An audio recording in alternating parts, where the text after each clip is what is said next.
అల్లు అర్జున్ జైల్లోకి వెళ్ళడానికి కారణమైనటువంటి సంఘటన, తను సినిమా పుష్ప 2 రిలీజ్ సందర్భంగా హైదరాబాద్లో ఒక థియేటర్ దగ్గరికి వెళ్ళడం, ఆ వెళ్ళినటువంటి సందర్భంలో అక్కడ తొక్కిసలాట జరగడం, ఆ తొక్కిసలాట అల్లు అర్జున్కి ఏమీ తెలియదని చెప్పడం, ఈ అల్లు అర్జున్ లోపలికి వెళ్ళే సినిమా చూస్తూ ఉంటాం, అక్కడికి లోపలికి వెళ్ళి పోలీసు అధికారులు బయట తొక్కిసలాట జరిగింది తెలియదని చెప్పడం, మరి మీరు బయలుదేరండి ఇక్కడ ప్రమాదం ఉంటుందంటే లేదు సినిమా చూస్తున్నామంట మీరు ఇమ్మీడియట్గా వెళ్ళాలని చెప్పి పోలీసులు వార్నింగ్ ఇవ్వడం, అల్లు అర్జున్ అప్పుడు అక్కడి నుంచి వెళ్ళిపోయాడు. అయితే ఆ తర్వాతన అక్కడ తొక్కిసలాట్లో ఒక మహిళ మృతి చెందడంతో పాటుగా వాళ్ళ అబ్బాయి తీవ్రంగా గాయపడినటువంటి సంఘటన ఏదైతే ఉందో దాని నేపథ్యంలో ఓ పక్కన ప్రభుత్వం సీరియస్గా స్పందించడం, దాని మీద కోర్టుల దాకా వెళ్ళడం, Allu Arjun arrest, jail, bail ఇదంతా చూసాం.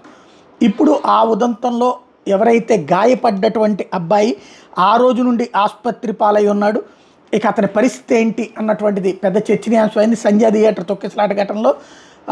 అయితే గాయపడ్డటువంటి బాలుడు శ్రీతేజ్ డిశ్చార్జ్ అయ్యాడు. వాళ్ళ గత ఏడాది డిసెంబర్ 4వ తారీఖున జరిగినటువంటి ప్రీమియర్ షో సందర్భంగా జరిగిన తొక్కిసలాట్లో రేవతి అనేటటువంటి మహిళ మృతి చెందడం, ఆమె కొడుకు శ్రీతేజ్కి తీవ్రంగా గాయపడినటువంటి నేపథ్యం. అప్పటి నుంచి ఆసుపత్రిలో చికిత్స పొందుతున్న శ్రీతేజ్కి 15 రోజుల పాటు ఫిజియోథెరపీ చేయించి ఇంటికి తీసుకెళ్లొచ్చని వైద్యులు చెప్పారు. కిమ్స్ ఆసుపత్రి నుంచి డిశ్చార్జ్ చేసి రిహాబిలిటేషన్ కేంద్రానికి శ్రీతేజ్ని తరలించారు. ఇప్పుడు అల్లు అర్జున్ బాధ్యతని, అంటే డబ్బులు ఇచ్చేసాము, అది కూడా పబ్లిక్ నుంచి బాగా పెద్ద ఎత్తున, ముందైతే 10 లక్షల రూపాయలు 25 లక్షల రూపాయలు అన్నారు, ఆ తర్వాతన పెద్ద ఎత్తు నిరసనలు వ్యక్తమైన తర్వాతన ఇంకో పక్కన రేవంత్ రెడ్డి దిల్ రాజును పంపించితే దిల్ రాజు అప్పుడు సెటరేట్ చేసిన తర్వాతన ముందు ఎవరికాళ్ళు విడివిడిగా చెప్పింది, టోటల్ కలిపి 1 crore ఏమో కాంపెన్సేషన్ ఇచ్చినట్టున్నారు. బట్ ఇప్పుడు బాధ్యత అనేటటువంటిది పాటించాలి. అబ్బాయి ఇప్పుడు స్పృహలో ఉన్నాడు, ఫిజియోథెరపీ చేయించి అతను మిగతా పనులు చేసుకుంటాడు. ఈ టైంలో అల్లు అర్జున్ వెళ్ళి ఆ రిహాబిలిటేషన్ సెంటర్లో ఉన్న బొడ్డోడితో కాసేపు ఆడుకుని తనతో పాటు కాసేపు మాట్లాడి ఉంటే అతనిలో ఒక చైతన్యం వస్తుంది, టెంపర్ వస్తుంది.